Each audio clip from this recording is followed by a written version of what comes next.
Welcome to this how-to guide. So today we're going to look at an embroidery stitch called a French knot. First of all, I have got my fabric attached to the embroidery hoop correctly. I've also started and threaded my needle onto the fabric. So what a French knot looks like is it looks like a wee knot that is just sitting above the fabric and it can be moved around. This adds a decorative contrast into it. So you want to do is you want to push your needle up first.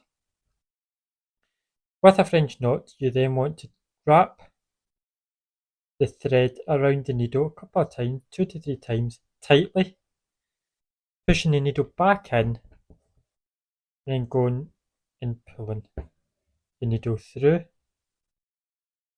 and this creates your French knot. To repeat, you want to then push your needle through, pulling, wrapping it round very tightly. The tighter you are, the more likely it will result in a French knot. Then pushing it through right next to where you just come up and pulling it through. Ideally you'd want it to be a wee bit tighter than that one, but with trial and error you will get it like them. And that's how you carry out a French knot.